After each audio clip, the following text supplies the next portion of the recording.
আমার বন্ধুগণ, আম্মা জান আয়েশা সিদ্দিকা রাদিয়াল্লাহু তাআলা আনহা স্বামীর মুখ থেকে এমন কথা শুনে তিনি রওনা করলেন, বাবার বাড়ি চলে এলেন। বিয়ের পরে একজন মেয়ে মানুষকে বাবার বাড়ি মানায় না, স্বামীর বাড়ি মানায়। বাবার বাড়ি চলে গেছে, বাবা ভালো করে কথা বলে না, মাও ভালো করে কথা বলে না। আম্মা জান আয়েশা সিদ্দিকার খাওয়া বন্ধ হয়ে গেছে, সেজদায় পড়ে পড়ে কাঁদেন আর আল্লাহর প্রতি তাওয়াক্কুল করে বলেন, আল্লাহ তুমি তো জানো আমার ভিতরটা কি, আমার কোনো দোষ নাই। মুনাফিকরা এত বড় নাটক বানাইছে, আল্লাহ তুমি এই নাটকটা কখন ভেঙে দিবা, তোমার ভরসায় আছে। আমি চলে আসছি আমার বাবার ঘরে, স্বামীর ঘরে যেতে পারি না। আমার নবীজি বিছানায় যান ঘুমানোর জন্য। যে রাসূল বলতেন, আমার স্ত্রীদের মধ্যে সবচেয়ে শ্রেষ্ঠ স্ত্রী হচ্ছে আমার আয়েশা। আমার নবীজি ঘুমাতে যান, হাতটা বারবার আগায় দেন, কিন্তু আয়েশা নাই, বুকটা খান খান হয়ে যায়। আমার নবীজি চরম কষ্ট পাচ্ছেন, নবীজির চোখের পানিতে বালিশ ভিজে যায়, আম্মা জান আয়েশার চোখের পানিতে সেজদায় মুসাল্লাটা ভিজে যাচ্ছে। এরকম করে দিনের পর দিন চলতে লাগলো। সম্পূর্ণ ভরসা ইমানদার কার উপরে করবে? আসতে বলবেন না, কার উপরে করবে? বিজয়টা আসে কার পক্ষ থেকে? আল্লাহর পক্ষ থেকে। 5 অগাস্টে যে বিজয়টা এসেছে, এই যে যুবকরা ছাত্ররা রাস্তায় নেমেছে, দিল থেকে ভয়টা দূর করে দিয়েছেন তিনি কে? দিল থেকে ভয় একদম দূর করে দিয়েছিলেন। স্বরাষ্ট্রমন্ত্রীকে লক্ষ্য করে পুলিশ কর্মকর্তা বলতেছে, স্যার একটা করে গুলি করি, একটাই শুধু মরো, বাকিগুলো সব আগায় আসে। এই তো উপায় নাই, পারতেছি না। এই যে কদম্য সাহস, এই সাহসের 16 আনা যোগান দিয়েছিলেন তিনি আমার কে? আল্লাহ। সত্যিকারের গণভবন সেই দিন গণভবনই হয়েছিল। গণভবন মানে কি ব্যক্তিগত ভবন না, গণভবন কি মানে কি সবার? সেই দিন গণভবন 5 অগাস্টে গণভবন রূপ নিয়েছিল। আল্লাহু আকবার বলে, সবার ভবন, যাও সবাই চলে গেছে। সম্মানিত ভাইয়েরা, আমি শেষ করে দিলাম নাকি? আলোচনা চলুক, হুজুর মরুক,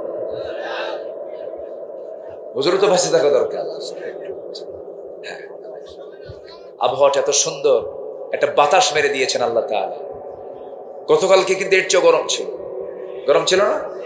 আজকে চতুর্দিকে বৃষ্টি হয়েছে, কিন্তু এখানে পাবনায় বৃষ্টি হয় না। আমার দেশে একটা দরবেশ আছে, সেই দরবেশের দাড়ি কিন্তু কেটে ফেলছে, দেখেন নাই?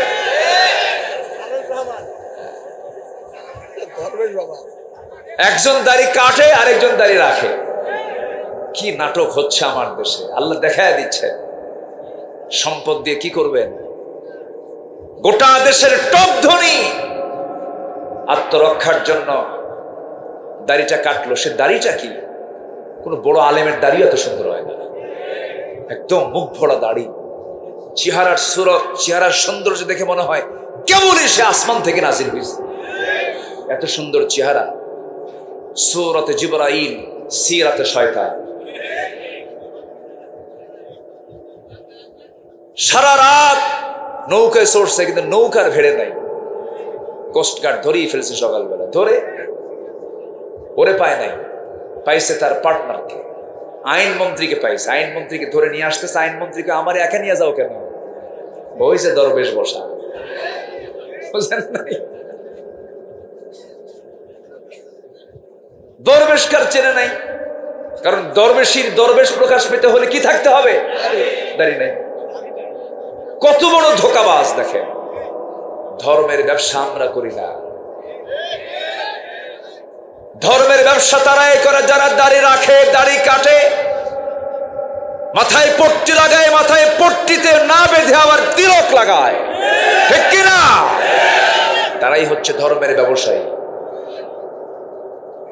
সম্মানিত ভাইয়েরা, সম্মানিত বন্ধুগণ, তাকওয়া আনতে হবে। যা করব কার জন্য? আসতে বলবেন না, কার জন্য? আল্লাহর জন্য। কোন মুজরিমিনদের জন্য, কোন পাপীর জন্য জান্নাত নয়। কোন হারাম কাজ যে বান্দা করবে তার জন্য জান্নাত নয়। জান্নাত হচ্ছে কার জন্য?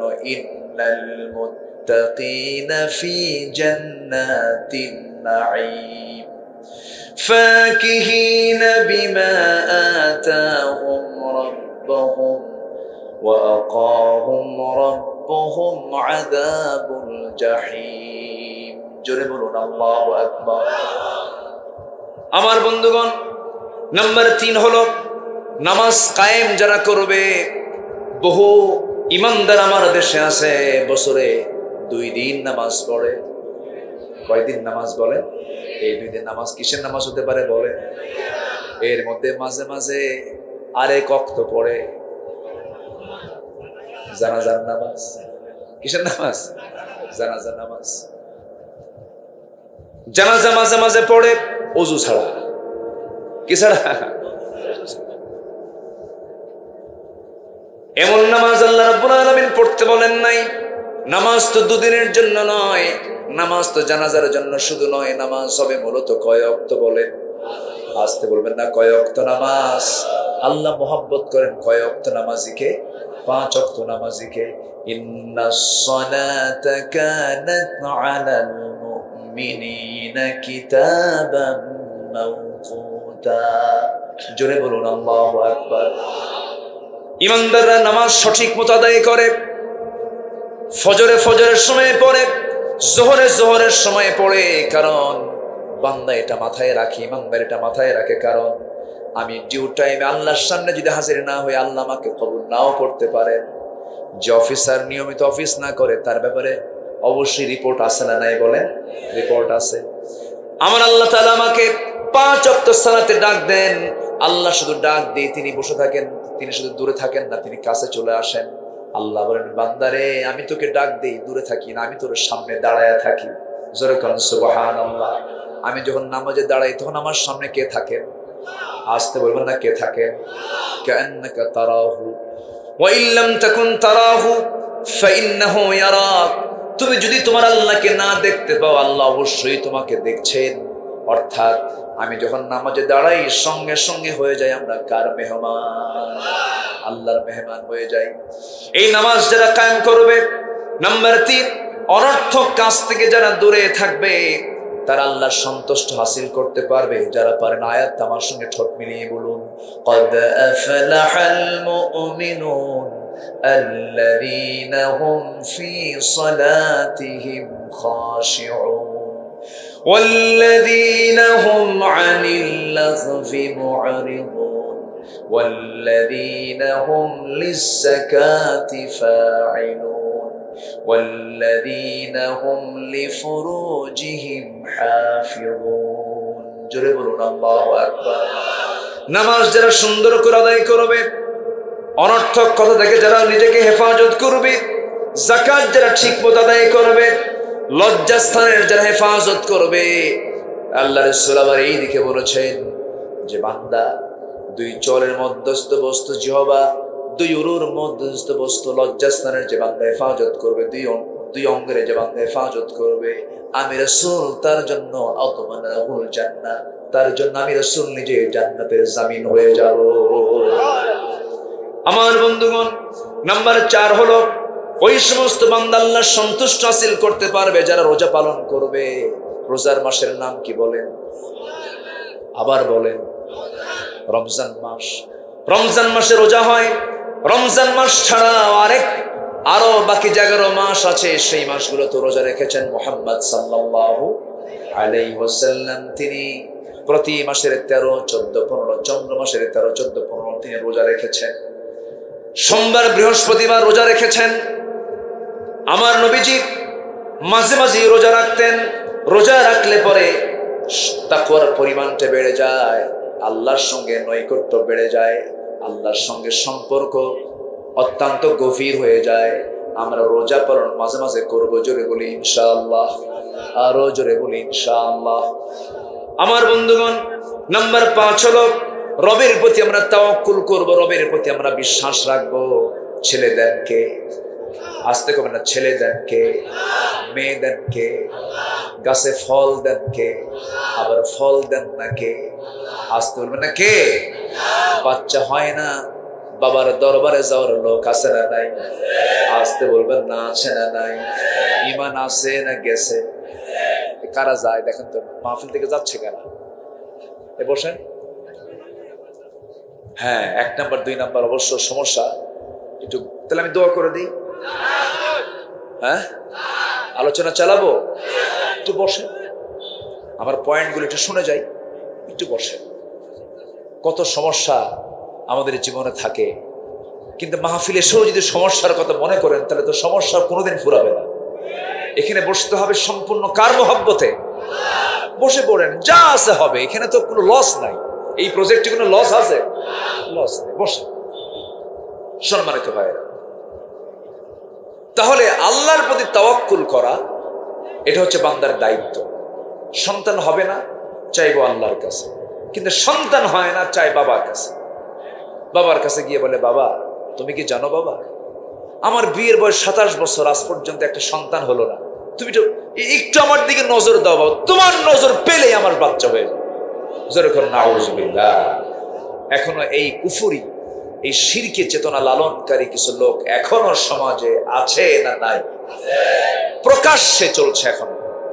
এটা আইনের দৃষ্টিতে আসা উচিত। গোলাপসার মাজার একদম ঢাকাতে, মেইন একদম পল্টনে, গুলিস্তানে একদম গোলাপসার মাজার, রাস্তা চতুর্দিকে রাস্তা, মাঝখানে মাজার। প্রত্যেকটা দিন চোখে আমি দেখি সেজদা দিচ্ছে অহরহ কবরে। সেজদা দিব আমরা কার কাছে? আসতে বলবেন না, কার কাছে? আল্লাহর কাছে। আমার নবীর কবরে কোনো সেজদা আছে? যারা গেছেন তারা টের পেয়েছে। আমার নবীর কবরে কোনো ফুল আছে? ফুলও নেই, কোনো পুষ্পস্তবক নেই, কোনো দোয়াও নাই। আমার নবীর কবরের সামনে কেউ যে হাত উঁচু করে নবীকে চাইবে, নবীর কাছে চাইবে, এমন সুযোগটা অনেক। কারণ আমরা চাবো নবীর কাছে না আল্লাহর কাছে? নবী চাইছেন কার কাছে? আমি চাবো কার কাছে? তাহলে আমি যদি নবীর কাছে চাই, তাহলে কি আমার এই চাওয়া কি রাইট না রং? উনি আব্দুহু ওয়া রাসূলুহু, তিনিও বান্দা, তিনি আল্লাহর রাসূল, কিন্তু 1 নম্বর পরিচয় হলো তিনি কি? তিনি আল্লাহর কাছে চান, তিনি মুখাপেক্ষী। আর আমার আল্লাহ অমুখাপেক্ষী। লাম ইয়ালিদ ওয়া লাম ইউলাদ ওয়া লাম ইয়াকুল লাহু কুফুয়ান আহাদ। আল্লাহুস সামাদ। আল্লাহ তাআলা কারো মুখাপেক্ষী নন, স্বনির্ভর, কাউকে লাগে না। আমেরিকার কি লাগে? আমেরিকার লাগে না? আমেরিকার লাগে না? আমেরিকা একা চলতে পারে? তো ওরা যে কয় সুপার পাওয়ার, কয় না সুপার পাওয়ার? কিসের সুপার পাওয়ার? আফগানিস্তান নাকেনে সুবানি খাওয়াই দিছে, ঠিক কিনা? বুঝাই দিছে তোরা কিসের সুপার পাওয়ার, যা, বহু কিছু করছিস তোরা, যা। আমার দেশে যারা ক্ষমতার মসজিদে বসেছিল তারাও ভেবেছিল আমরা সুপার পাওয়ার, ভাবছিল না? কে আছে অদম্য আমাদেরকে মোকাবেলা করতে পারে? নাই কেউ। 2041 ভীষণ 21, আবার ভীষণ চলে গেছে 41, এখন কোন ওয়ান? এখন 0, এখন কি নাই। আল্লামা সাঈদীর কথাগুলো আজকে একদম অক্ষর অক্ষরে মিলে গেছে। গাছের গোড়ায় এমন ঝাঁকি দেওয়া হবে, মামু বাড়ি দিল্লি গিয়ে পড়বা, ঠিক কিনা? সোজা কোথায় গিয়ে পড়ছে? আবার আরেক বক্তব্যে তিনি বলেছেন, আজ থেকে তাও 20 বছর আগের বক্তব্য, তিনি বলেছেন পালানোর জন্য একটা ইঁদুরের গর্ত খুঁজে পাবা না, কলার পাতায় শুয়ে আছে, ঠিক কিনা? আল্লাহওয়ালা মানুষের মুখ থেকে যা বের হয় আল্লাহ তাআলা তাদের মধ্যে এই ইলহামটা দিয়ে দেন। জোরে বলে সুবহানাল্লাহ। এই ইলহাম কে দেন? আল্লাহ। সম্মানিত ভাইয়েরা, তাহলে আমরা তাওয়াক্কুল করব কার উপরে? আল্লাহর উপরে। আল্লাহ কি পারেন না অসম্ভবকে সম্ভব করতে? 80 বছরের সন্তান দিয়েছেন আমার জাতির পিতা ইব্রাহিমের। 80 বছর বয়স হয়ে গেছে, বুড়া মানুষ। হাজর আলাইহিস সালাতু ওয়াস সালামের গর্ভ থেকে আসলো কে? ইসমাঈল আসলো। আল্লাহু আকবার বলে। 80 বছর বয়স, বুড়া মানুষ। কি ভাগ্যবান হাজর আলাইহিস সালাতু ওয়াস সালাম। আমার মা যারা আলোচনা শুনতেছেন মনোযোগ দিয়ে শোনেন। হাজর আলাইহিস সালাম একমাত্র নারী পৃথিবীর ইতিহাসে যিনি হারামের বাসিন্দা ছিলেন। এই পৃথিবীতে কোনো মানুষ হারামের বাসিন্দা হতে পারেন না। এই পৃথিবীতে একজন মানুষ শুধু হারামের বাসিন্দা হয়েছেন, কাবার বাসিন্দা হয়েছেন। তিনি কে বলেন? হাজর আলাইহিস সালাতু ওয়াস সালাম। ইসলামে নারীর দাম কম নয়, ইসলাম আমার নবীজির দাওয়াতি কাজ যে শুরু করেছেন, ইসলামের ইতিহাসে সর্বপ্রথম ইসলাম যে গ্রহণ করেছে একজন পুরুষ না নারী? একজন নারী, তার নাম হলো খাদিজা। তার নাম কি বলে? খাদিজা। আবার যদি বলি ইসলামের ইতিহাসে দ্বীন প্রতিষ্ঠার জন্য, দ্বীন কায়েমের জন্য সর্বপ্রথম যে দেহ থেকে রক্ত ঝরেছে সেই দেহটা পুরুষের দেহ না নারীর দেহ? সুমাইয়া রাদিয়াল্লাহু তাআলা আনহা। তাহলে মেয়েদের অবদান ইসলামে মনে হয় নাই? আসতে বলবেন না, আছে না নাই? আমার মা আসিয়ার মতো নারী হন, আয়েশার মতো মা হন, খাদিজার মতো মা হন। এই সমস্ত নারীদের জীবনগুলো পড়েন, শেখার চেষ্টা করেন, রহিমার মতো আদর্শ স্ত্রী হন। আমার মা এই সমস্ত মেয়েদের জীবনীগুলো পড়বেন। আমার নবীকে ডানে বামে থেকে সর্বক্ষণ স্বামীকে সান্ত্বনা দিয়েছেন একজন নারী, তার নাম হলো খাদিজা। এই খাদিজার সম্পদ ইসলামের প্রথম কাজে লেগেছে। খাদিজার উৎসাহ নবীজির উৎসাহকে বৃদ্ধি করে দিয়েছে। নবীজি হতাশ হয়ে পড়েছেন, নবীজি বিশাল চিন্তায় পড়েছেন।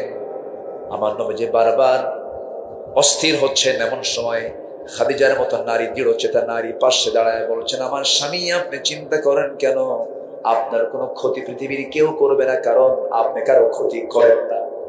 যেরকম সুবহানাল্লাহ, আপনি কারো ক্ষতি যদি না করেন আপনার ক্ষতি কেউ করতে পারবে না।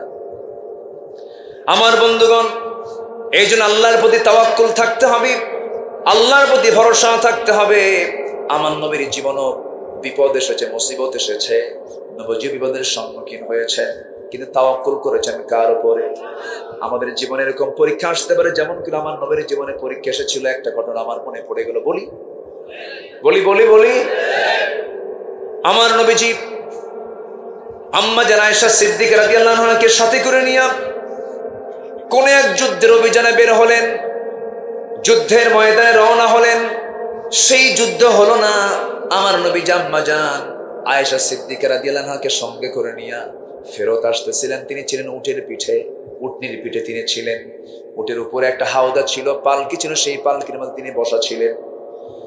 সব সাহাবী আবার যুদ্ধের ময়দান থেকে ফেরত আসতেছিলেন। নবীজি একজনকে দায়িত্ব দিয়ে বলেন, ও সাফওয়ান, এদিকে আসো, আমরা সবাই তো মদিনার দিকে ফিরে যাচ্ছি। এই যে হাজার হাজার সাহাবী, হঠাৎ করে যদি কেউ বাদ পড়ে যায়, হঠাৎ যদি কেউ এই যৌথভাবে আসতে না পেরে যদি কেউ ছিটকে পড়ে যায়, একাকী হয়ে যায়, তোমার দায়িত্ব হলো সেই পিছে পড়ে যাওয়া লোকগুলোকে তুমি এক জায়গায় জমা করে মদিনা পর্যন্ত নিয়ে আসবে। হুজুর, ঠিক আছে, আমি দায়িত্ব আমি গ্রহণ করলাম।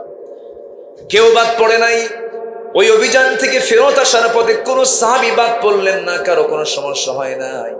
বাদ পড়েছেন আমার নবীজির মিসেস আয়েশা সিদ্দিকা রাদিয়াল্লাহু তাআলা আনহা।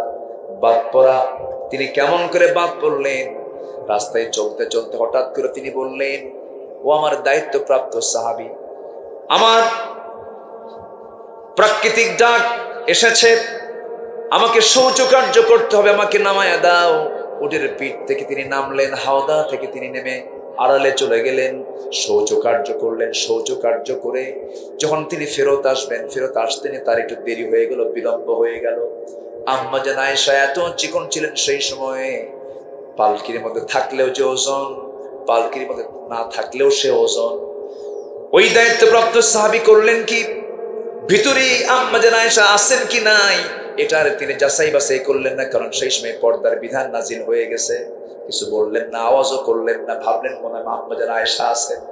হাওদাটাকে আছে মনে করে পালকিটা উটের পিঠে চড়াইয়া দিয়েছেন। উট চলে গেছে, পালকি চলে গেছে, কিন্তু পালকির মধ্যে যিনি আছেন তিনি তো নাই, তিনি বাদ পড়ে গেছেন। যখন তিনি বাদ পড়লেন, আস্তে করে তিনি ওই জায়গায় তিনি চাদর মুড়িতে বসে পড়লেন যেখানে তিনি হারিয়ে গেছেন।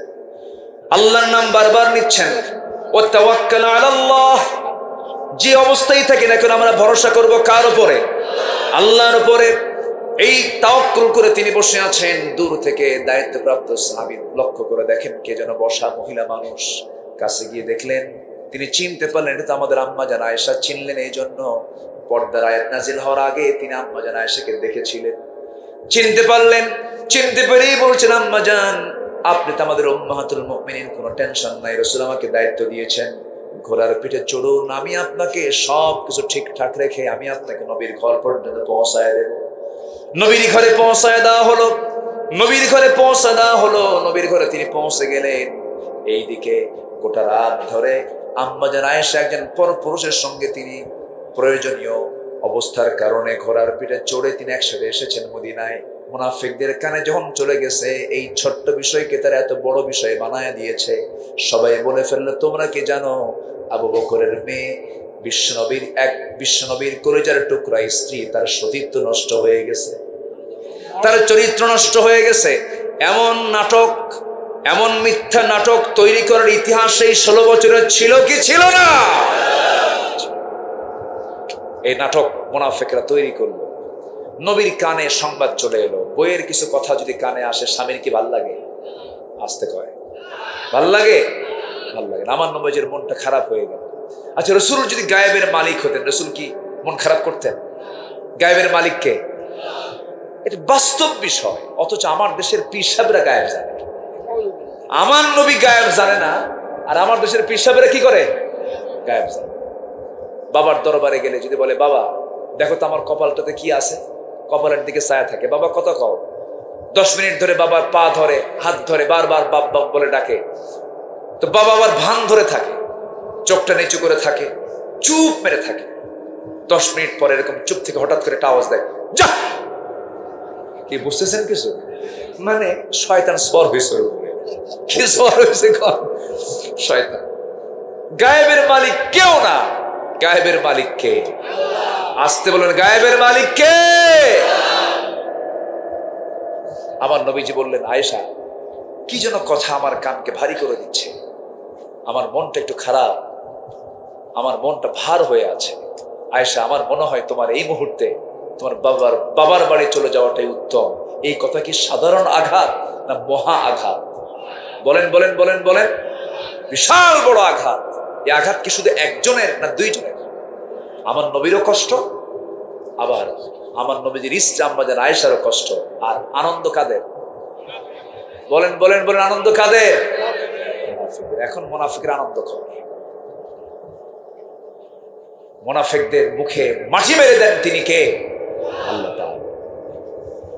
আমার নবীজি বলে দিলেন, আম্মাজান আয়েশাও কম না, উনি তো প্রচন্ড মেধাবী ছিলেন, প্রচন্ড মেধাবী। এত মেধাবী ছিলেন, একটা জীবন্ত কম্পিউটার, যা শুনেছেন একবার জীবনে তা ভোলেন নাই। এত মেধা ছিল তার। আমার নবীজি তাকে বিয়ে যে করেছেন, এটা ইঙ্গিত ছিল কার? আল্লাহ তাআলা। ঘরের ভিতরের ঘটে যাওয়া কথাগুলো উম্মার জন্য দরকার। যখনই যে প্রশ্নগুলো জমা হতো, আম্মাজান আয়েশা সব প্রশ্নগুলো করতেন, রাসূলের কাছ থেকে উত্তর নিতেন, আর এটাই হাদিস হয়ে তার মাথায় সেভ হয়ে যেত। আম্মাজান আয়েশা সিদ্দিকা রাদিয়াল্লাহু তাআলা আনহা যখন এই কথাটা তার কানে ঢুকলো, এত আঘাত পেলেন, শুধু যাওয়ার সময় বললেন, ইয়া রাসূলুল্লাহ, আমার বিয়ের ফয়সালা কিন্তু দুনিয়াতে হয় নাই, আকাশ থেকে হয়েছে। আমি সম্পূর্ণ তাওয়াক্কুল করলাম কার উপরে?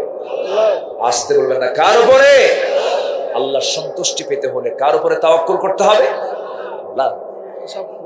ফাসবরুন জামিল। এবং আরেকটা আয়াত আছে, ওয়ামান ইয়াতাওয়াক্কাল আলাল্লাহ ফাহুয়া হাসবুহ। আল্লাহু আকবার। যে ব্যক্তি আল্লাহর উপরে ভরসা রাখে, এটাই তার জন্য যথেষ্ট। যেরকম সুবহানাল্লাহ। আমার বন্ধুগণ, আম্মাজান আয়েশা সিদ্দিকা রাদিয়াল্লাহু তাআলা আনহা স্বামীর মুখ থেকে এমন কথা শুনে তিনি রওনা করলেন, বাবার বাড়ি চলে এলেন। বিয়ের পরে একজন মেয়ে মানুষকে বাবার বাড়ি মানায় না, স্বামীর বাড়ি মানায়। বাবার বাড়ি চলে গেছে, বাবা ভালো করে কথা বলে না, মা ভালো করে কথা বলে না। আম্মাজান আয়েশা সিদ্দিকার খাওয়া বন্ধ হয়ে গেছে, সেজদায় পড়ে পড়ে কাঁদেন আর আল্লাহর প্রতি তাওয়াক্কুল করে বলেন, আল্লাহ তুমি তো জানো আমার ভিতরটা কি, আমার কোনো দোষ নাই। মুনাফিকরা এত বড় নাটক বানাইছে, আল্লাহ তুমি এই নাটকটা কখন ভেঙে দিবা? তোমার ভরসায় আছে। আমি চলে আসছি আমার বাবার ঘরে, স্বামীর ঘরে যেতে পারি না। আমার নবীজি বিছানায় যান ঘুমানোর জন্য।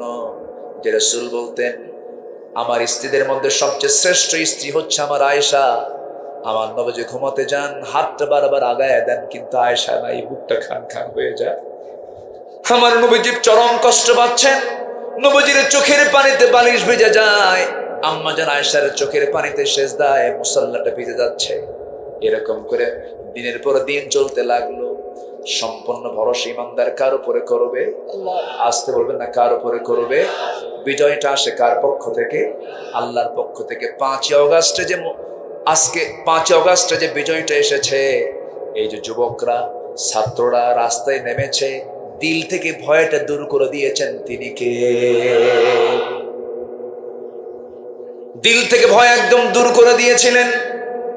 স্বরাষ্ট্রমন্ত্রীকে লক্ষ্য করে পুলিশ কর্মকর্তা বলতেছে, স্যার একটা করে গুলি করি, একটাই শুধু মরো, বাকিগুলো সব আগায় আসে। এই তো উপায় নাই, পারতেছি না। এই যে কদম্য সাহস, এই সাহসের 16 আনা যোগান দিয়েছিলেন তিনি আমার কে? আল্লাহ। সত্যিকারের গণভবন সেই দিন গণভবনই হয়েছিল। গণভবন মানে কি ব্যক্তিগত ভবন না, গণভবন কি মানে কি সবার? সেই দিন গণভবন 5 অগাস্টে গণভবন রূপ নিয়েছিল। আল্লাহু আকবার বলে, সবার ভবন, যাও সবাই চলে গেছে। সম্মানিত ভাইয়েরা, আমি শেষ করে দিলাম নাকি? আলোচনা চলুক, হুজুর মরুক, হুজুর তো ভাসে থাকা দরকার। আবহাওয়াটা এত সুন্দর, একটা বাতাস মেরে দিয়েছেন আল্লাহ তাআলা। গতকালকে কিন্তু এর চেয়ে গরম ছিল, গরম ছিল না? আজকে চতুর্দিকে বৃষ্টি হয়েছে, কিন্তু এখানে পাবনায় বৃষ্টি হয় না। হ্যাঁ, তখন হয়েছে। আল্লাহ আল্লাহ। আমি ভাবি আমার আসতে কয়, বৃষ্টি হয়, আবার যাব, কি করব? কমিটি খুব চালাক, বলেও না, কিন্তু আমার বলেন নাই তো আপনারা, মানে এই জন্য বলে নাই হুজুর যদি শোনে বৃষ্টি যদি না আসে আবার, তার এক চিন্তাই ছিল। যাই হোক, আল্লাহ তাআলা সবকিছুকে সহজ করে দিয়েছেন, বলি আলহামদুলিল্লাহ। একটা মানুষের নড়চড়া নাই, এত পিন পতন নীরব হয়ে কথাগুলো শুনছেন, আল্লাহর মেহেরবানি, বলি আলহামদুলিল্লাহ। প্রত্যেকটা লোকের কাছে আমার কামনা, আজকে ফজর নামাজ জামাতের সঙ্গে হতে হবে। এমন কামনা কি করা যায়? কারা কারা ফজর নামাজ জামাতের সাথে পড়বেন? হাত উঁচু করে দেখা, জোরে বলি ইয়া আল্লাহ, আমাদেরকে ফজর, জোহর, আসর, মাগরিব, এশা 5 ওয়াক্ত সালাত আদায় করার তৌফিক তুমি আল্লাহ দিয়ে দাও। জোরে বলি আমিন। সম্মানিত ভাইরা, তাওয়াক্কুল করব কার উপরে? ভরসা করব কার উপরে? সন্তান পেটে, ইব্রাহিম আলাইহিস সালাতু ওয়াস সালাম বলেন, হাজেরা তুমি এই কাবার বাসিন্দা, তুমি এখানে থাকো। আপনি আমাকে এখানে রেখে যাচ্ছেন একা একা? হ্যাঁ, একা একা রেখে যাচ্ছি। আল্লাহর নির্দেশনা আছে কি? হ্যাঁ, আল্লাহ তাআলার নির্দেশনা আছে। সঙ্গে সঙ্গে মুস্কি হাসি মেরে বলেন, আপনি নিঃসন্দেহে চলে যান, আমার আল্লাহ আমার জন্য যথেষ্ট। তাওয়াক্কুল কার উপরে? আল্লাহর। চুল পরিমাণ মন খারাপ করেন, সন্তান বড় হয়ে গেছে, 60 বছর হয়ে গেছে। ইন্না আরা ফিল মানামি আন্নী আযবাহুক, সন্তান আমি তোমাকে জবাহ করছি, স্বপ্নের মধ্যে দেখলাম। বাবা বলো, বাপ এই কথা বলার সঙ্গে সঙ্গে ছেলে মুস্কি হাসি মেরে বলে, আল্লাহ আমার জন্য যথেষ্ট, সাতাজিদুনি ইনশাআল্লাহু মিনাস সাবিরিন। আল্লাহু আকবার বলেন। তাওয়াক্কুল হচ্ছে ইমানদারদের জীবনের একটা গুরুত্বপূর্ণ দিক। ভরসা করব কার উপরে? আল্লাহ। আমাকে রোগ সারাবে ডাক্তার না আল্লাহ? ডাক্তার না আল্লাহ? ওষুধ না আল্লাহ? কে সারাবেন? ওয়াইদা মারিদতু ফাহুয়া ইয়াশফিন। আল্লাহু আকবার। আল্লাহ আমাকে সুস্থ করে দিবেন। সম্মানিত ভাইয়েরা, তাহলে আম্মা জান আয়েশা আছেন স্বামীর ঘরে না বাবার ঘরে? বলেন, স্বামীর ঘরে না বাবার ঘরে? কাদের ষড়যন্ত্রে? বলেন, কাদের ষড়যন্ত্রে? মুনাফিকদের। অথচ আম্মা জান আয়েশার দামটা কত? আম্মা জান আয়েশা বলেন, 9টা কারণে আল্লাহ তাআলা আমাকে শ্রেষ্ঠত্ব দান করেছেন। কয়টা কারণে? 9টা কারণে। নাম্বার 1 হলো, আমি আয়েশা নিজেকে ধন্য মনে করি, আমি একমাত্র আমার নবীর স্ত্রী ছিলাম। 9 বছরে বিয়ে হয়েছে, 13 বছরের বধূ হয়ে নবীর ঘরে পদার্পণ করেছি। নাম্বার 3 হলো আমি জিব্রাইলকে নিজের চোখে দেখেছি। নাম্বার 4 হলো আমি নবীর সঙ্গে একই কাঁথার নিচে শুয়ে থাকতাম, আমি থাকা অবস্থায় ওহী নাযিল হয়ে যেত। নাম্বার 5 হলো আমি আয়েশা নিজেকে ধন্য মনে করি। আমার নবীজি আমার ব্যাপারে বলেছেন সুরিত খাবার যেমন শ্রেষ্ঠ খাবার, আমার স্ত্রীদের মধ্যে আমার শ্রেষ্ঠ স্ত্রী হতেছে আমার আয়েশা। এমন কথা কারো ক্ষেত্রে তিনি বলেন নাই। আরেকটা কারণ আমি শ্রেষ্ঠ, আমার নবীজির 13 জন স্ত্রীর ভিতরে 12 জন সবাই ছিলেন বিবাহিতা, সবাই ছিলেন বিবাহিতা, বিধবা ছিলেন, বিবাহিতা ছিলেন। আমি একমাত্র আয়েশা, আমি ছিলাম কুমারী। আমার এটা শ্রেষ্ঠতা আল্লাহ তাআলা আমাকে দান করেছেন। আর একটা কারণে আল্লাহ তাআলা আমাকে শ্রেষ্ঠত্ব দান করেছেন, আমার নবীজি দুনিয়া থেকে বিদায় নেবেন, আমার ঘরটাকে তিনি পছন্দ করে নিয়েছেন। কোন স্ত্রী ঘরে যান নাই, আমার ঘরে কড়া নাড়লেন, আমি ঘরের দরজা খুলে দিলাম, নবীজি আমার ঘরে এসে বলছেন আয়েশা শরীরটা প্রচন্ড খারাপ। কোন মাসে বলেন, কোন মাসে? এই মাসটা কোন মাস চলতেছে? রবিউল আউয়াল মাস। একটু তো বলাও দরকার। আমার নবীজি সঙ্গে সঙ্গে বলছেন আয়েশা প্রচন্ড মাথা ব্যথা, মাথায় একটু পানি ঢেলে দাও তো। আমার নবীজি শুয়ে পড়বেন, আম্মা জান আয়েশা তাকে বালিশ গায়ে দিচ্ছেন। রাসূল বলছেন না বালিশ হবে না, তোমার উরুটা বিছায়া দাও। আমার নবীজি আম্মা জান আয়েশার উরুতে মাথা রেখে তিনি শুয়ে আছেন, মাথায় পানি ঢেলে দেওয়া হলো। আমার নবীজি আজান শুনতে পেলেন, আজান শোনার সঙ্গে সঙ্গে তিনি ওঠার জন্য চেষ্টা করে, ইমানদার নামাজের আজান শুনলে পরে অস্থির হয়ে যায়। আমার নবীজি নামাজ পড়ার জন্য নিজের গায়ে সকল শক্তি প্রয়োগ করে যখন তিনি উঠতে নিলেন, চক্কর দিয়ে পড়ে যেতে নিলে আম্মা জান আয়েশা তাকে ধরে নিয়ে তাকে আবার শোয়া দিয়ে বলছেন ইয়া রাসূলুল্লাহ আপনার দাঁড়িয়ে থাকার মতো শক্তি মনে হয় আপনার আর নাই, আপনি আর পারবেন না দাঁড়িয়ে নামাজ পড়তে, জামাতে নামাজ পড়তে। রাসূল বলছেন আয়েশা আমার বেলাল তো আজান দিল, আমার জায়গায় নামাজটা পড়াবে কে? তোমার আব্বাকে ডাক দিয়ে বলো আমার মুসাল্লায় যেন আমার আবু বকর আমার মুসাল্লায় দাঁড়ায় আমার দায়িত্বটা পালন করবে। নবীজি ইঙ্গিত দিয়ে দিলেন আমার পরে নেতাটা কে হবে? নেতৃত্ব তৈরি হবে নামাজ থেকে। আজ থেকে না যে নেতা বিড়ি খায়, নামাজ পড়ে না, গাঁজা খায়, জনগণের সম্পত্তি লুটপাট করে, তাদের মুখে জুতা মারার সময় এসেছে এখন।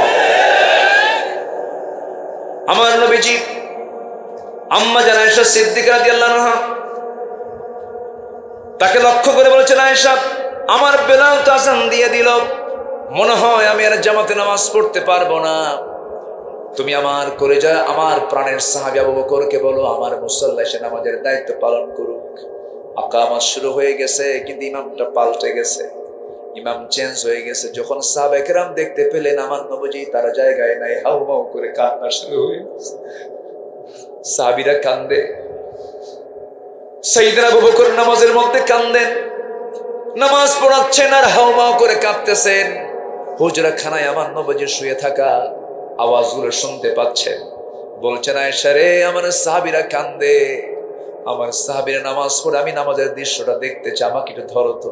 ধরা হলো। আমার নবীজি আস্তে করে আম্মা জান আয়েশার ঘাড়ের উপরে ভর করে করে জানালার কাছে গিয়ে দাঁড়ালেন। সাহাবায়ে কেরাম নামাজ পড়ছিলেন, আমার নবীজি তাদের নামাজের দৃশ্যগুলো দেখে নবীজি কান্নায় ভেঙে পড়ছে। নবীজির চোখের পানিগুলো গড়ে গড়ে দাড়িগুলো ভিজে যাচ্ছিল। আম্মা জান আয়েশা চোখের পানিগুলো মুছে মুছে দিয়ে বলেন ইয়া রাসূলুল্লাহ সাহাবীদের নামাজ দেখে আপনি কান্দেন কেন? তারা তো নামাজ আদায় করছে। রাসূল বলেন আয়েশা তুমি কখনো ভাববে না আমার চোখের পানি কোনো দুঃখের চোখের পানি নয়। আমার এই চোখের পানি আজকে বের হওয়ার কারণ হলো এই নামাজ কায়েম করতে গিয়ে তায়েফের ময়দানে আমাকে মার খেতে হয়েছে। এই নামাজ কায়েমের সংগ্রাম করতে গিয়ে উহুদের ময়দানে আমার এই যে দুটো দাঁত ভেঙে দিয়েছ আয়েশা, দিয়েছে আয়েশা, আমার কথা স্পষ্ট হয়ে গেছে। এই নামাজ কায়েমের সংগ্রাম করতে গিয়ে দেখো এই যে কপালের মধ্যে দাগ পড়ে আছে, লোহা ঢুকেছিল উহুদের ময়দানে। ওরে আয়েশা দেখো এই নামাজ কায়েমের সংগ্রাম করতে গিয়ে আমি তোমার চোখের সাক্ষী, আমি তুমি দেখতেছো আমি কোমর সোজা করে দাঁড়াতে পারি না, কোমরটা কুঁজো হয়ে গেছে। খন্দকে কোদাল মারতে মারতে আমার কোমরটা কুঁজো হয়ে গেছে, দাঁতটা ভেঙে গেছে। আমার জীবন যৌবন সব দিন কায়েমের জন্য সংগ্রাম করতে গিয়ে সব উজাড় হয়ে গেছে, সব শেষ করে দিয়েছি। সেই নামাজ আজকে কায়েম হয়েছে, এই আনন্দের দৃশ্য আমাকে আজকে চোখ থেকে পানি বের করতে বাধ্য করেছে। আমার নবীজি এই কথা বলেই বলছেন, আয়েশা রে, আমি মনে হয় আর বাঁচবো না, দুনিয়া থেকে বিদায় নিয়ে দেবো। আয়েশা, আমি যে কোনো মুহূর্তে দুনিয়া থেকে বিদায় নিচ্ছি, আমি তোমাকে কিছু কথা বলে দেই। আয়েশা শোনো, আমার উম্মতকে বলে দেবে, আমার উম্মতরা যেন 5 ওয়াক্ত নামাজ কখনো না ছেড়ে দেয়।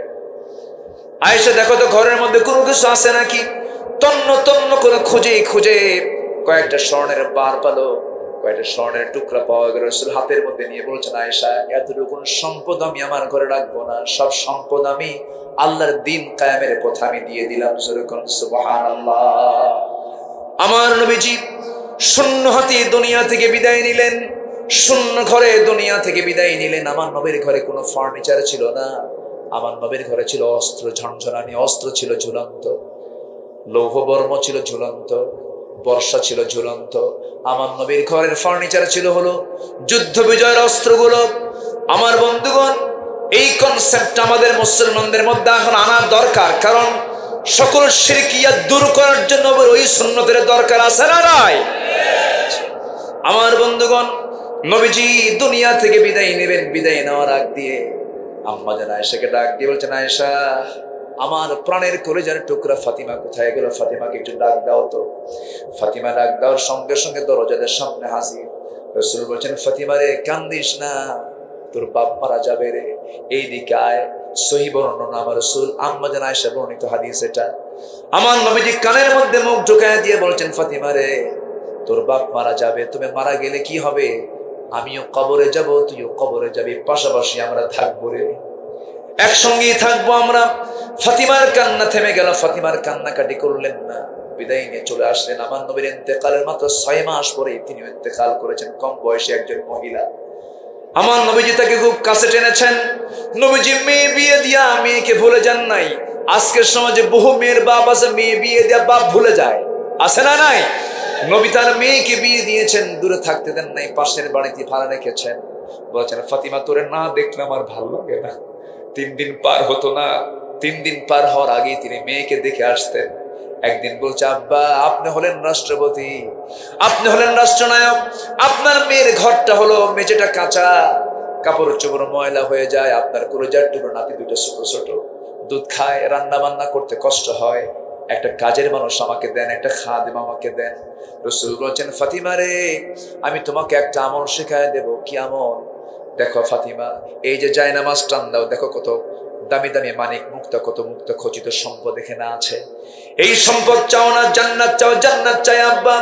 রাসূল বললেন, ফাতিমা, তাই যদি চাও, দুনিয়ার জিন্দেগিতে কোনো খাদেমের দরকার নাই, কাজের মানুষের দরকার নাই, আমি তোমাকে একটা আমল শেখায় দিচ্ছি। সুবহানাল্লাহ, আলহামদুলিল্লাহ, আল্লাহু আকবার 33 34 বার 100 বার করে সকাল সন্ধ্যা পড়বে। আমার আল্লাহ তোমার সমস্ত কাজের জিম্মাদার আমার আল্লাহ নিজে হয়ে যাবে। যেরকম সুবহানাল্লাহ। আমার নবীজি ফাতিমাকে বিদায় দিয়া আম্মা জান আয়েশাকে লক্ষ্য করে বলছেন, আয়েশা, আমার মৃত্যুর সময় ঘনিয়ে এসেছে। আম্মা জান আয়েশা বলে, রাসূল এবার বলেন একটা মেসওয়াকের কথা। মেসওয়াকটা কিনে দেওয়া হলো। মেসওয়াকের আগাটা শক্ত, আমি চাবায় চাবায় নরম করে দিলাম। নরম করে দিয়া নবীর হাতে তুলে দেওয়ার সঙ্গে সঙ্গে আমার নবী যে মেসওয়াক শুরু না করে আমি যে চাবায় চাবায় নরম করে দিয়েছি, চিবানোর সাথে কিছু থুতু ছিল, কিছু আমার মুখের কিছু লালা ছিল, সেই লালাটা আমার নবী যে মেসওয়াক শুরু করার আগে চুষে চুষে পান করছেন আর মুস্কি মুস্কি হাসি মারছেন, ইসমাইল দিয়ে বলছেন, আয়েশা, মৃত্যুর পূর্বে আমি তোমার কিছু হক আদায় করছি, আমি তোমাকে খুব ভালোবাসি, আমি দুনিয়া থেকে বিদায় নিচ্ছি। আয়েশা, আমার নবীজি দুনিয়া থেকে বিদায় নেওয়ার পূর্বে শেষ খাবার খেয়েছেন আম্মা জান আয়েশার মুখের লালা। আম্মা জান আয়েশা বলেন, আমি নিজেকে ধন্য মনে করি, আমার নবীজি তার জীবনের শেষ খাবার খেয়েছেন আমি আয়েশা আমার মুখের লালা। এরপরে রাসূল দুনিয়া থেকে বিদায় নেবেন। বিদায় নেওয়ার প্রাক্কালে কারো কাছ থেকে সর্বশেষ বিদায় নেন নাই, রাসূল আমার কোলে মাথা রেখেছেন। রাসূল দুনিয়া থেকে বিদায় নিলেন, আমি রাসূলের চোখটা বন্ধ করে দিলাম। এরপরে আমি নিজেকে ধন্য মনে করি, আমার ঘরটাই হলো নবীজির কবর। যেরকম সুবহানাল্লাহ, আমার ঘরে নবীজির কবর হয়েছে। আমার বড় শখ ছিল আমার নবীর কবরের পাশে আমি শুয়ে থাকবো, কিন্তু ইসলামের একজন দিগ্বিজয়ী বীর, একজন ইসলামের দ্বিতীয় খলিফা, একজন মহান ব্যক্তি ওমর ফারুক যখন তার ছেলেকে পাঠালেন, তিনি শাহাদাত বরণ করেছেন। তাকে একজন পিছন দিক থেকে তরবারির আঘাত করেছিল, রক্তাক্ত অবস্থায় তিনি পড়েছিলেন, সেন্স ছিল। সেই সময় তিনি তার ছেলেকে পাঠায় দিয়ে বলছেন, আব্দুল্লাহ যাও, আয়েশাকে বলো সে যদি তার জায়গাটা আমার জন্য দিত আমি খুব খুশি হয়ে যেতাম, নবীর পাশে ঘুমতাম। আম্মাজান আয়েশা যখন এই প্রস্তাব শুনলেন, শোনার সঙ্গে সঙ্গে বললেন, এত বড় মহান ব্যক্তির আবদার কি আমি কি ফেলতে পারি নাকি? আমি আমার জায়গা ইসলামের মহান একজন মানুষ ওমরকে আমি দান করে দিয়েছি। আমার নবীর পাশে দুজন শোয়া আছেন, একজন আবু বকর আর একজনকে ওমর। কিন্তু জায়গা মূলত কার? বলেন কার জায়গা? আম্মাজান আয়েশা তিনি থাকতে চেয়েছিলেন, অন্যের জন্য তিনি উজাড় করে দিয়েছেন। আম্মাজান আয়েশা বলেন, আল্লাহ তাআলা আমাকে এই 9টি কারণে শ্রেষ্ঠতা দান করেছেন। এত একজন দামি মানুষ যার সামনে আল্লাহ তাআলা আয়াত পর্যন্ত নাজিল করে, একাধিক আয়াত নাজিল করেছেন, তায়াম্মুমের আয়াত নাজিল হয়েছে তার সামনে। এই যে একজন মহিয়সী নারীর বিরুদ্ধে ষড়যন্ত্র করা হলো, এই যে তারা এত বিপদে পড়েছেন, এত বিপদেও ধৈর্য ধরেছেন কার উপরে? আসতে বলবেন না, কার উপরে? আল্লাহর উপরে। আল্লাহর উপরে ধৈর্য ধরে সাহায্য করেন কে? আল্লাহ তাআলা। আল্লাহর পক্ষ থেকে আয়াত নাযিল হলো, ইন্নাল্লাযীনা জাউ বিল ইফকি উসবাতুম মিনকুম। হে রাসূল, আপনি মনক্ষুণ্ণ হবেন না। সম্পূর্ণ ধোঁকাবাজি, সম্পূর্ণ মিথ্যা রটনা হয়েছে, মুনাফিকরা ষড়যন্ত্র করেছে। নবীজির আনন্দ দেখে কে নবীজি চলে গেলেন শ্বশুর বাড়িতে, স্ত্রীকে ডাক দিচ্ছেন, আয়েশা, হুমায়রা তুমি কোথায়, এদিকে আসো। তাকে ধরে নিয়ে নিজের বাড়িতে ঢুকায় নিলেন। নবীজির মুখে হাসি শুরু হলো, মুনাফিকদের কান্না শুরু হয়ে গেল। ইমানদারের বিজয়টা শেষমেশ দিয়ে দেন কে? আসতে বলবেন না, কে দিয়ে দেন? আল্লাহ দিয়ে দেন। অবশ্যই ঈমান আমরা আনবো, তাওয়াক্কুল করব কার উপরে? আল্লাহর উপরে। নাম্বার 6, সম্পদ ব্যয় করব কার জন্য? আল্লাহর জন্য। এরপর নাম্বার 7, মন্দকে প্রতিহত করে ভালোকে প্রতিষ্ঠা করব। ইদফা বিল্লাতি হিয়া আহসান, শিরিক থেকে দূরে থাকবো, কারণ শিরিক থাকলে ওমাই ইউশরিক বিল্লাহ ফাকাদ হারামাল্লাহু আলাইহিল জান্নাহ। নাম্বার 9 হলো আল্লাহর জন্য ধৈর্য ধারণ করব। নাম্বার 10 হলো তওবা করব। নাম্বার 11 হলো আল্লাহর পথে জিহাদ করব, জোরে বলে ইনশাআল্লাহ। নাম্বার 12 হলো পাপের উপর অবিচল না থাকা, আল্লাহর নিকট ক্ষমা চাওয়া। নাম্বার 13 হলো সত্যের পথে অবিচল থাকা। নাম্বার 14 হলো আল্লাহর জন্য মুমিনদের মাঝে পরস্পর সুন্দর সম্পর্ক স্থাপন করে, ফাসলিহু বাইনা আখাওয়াইকুম। নাম্বার 15 হলো অন্যায় অশ্লীলতা দূর করে ইহসান ন্যায়পরায়ণতা হক্কুল ইবাদত আদায় করা। নাম্বার 16 হলো গীবত, চগলখড়ি, মানবিক দুর্বলতা থেকে নিজেকে হেফাজত করা। আল্লাহু আকবার বলেন। এই কয়েকটা গুণ অর্জন করলে সন্তুষ্ট আমরা হাসিল করতে পারবো কার? আল্লাহ। ভাইরে বসেন।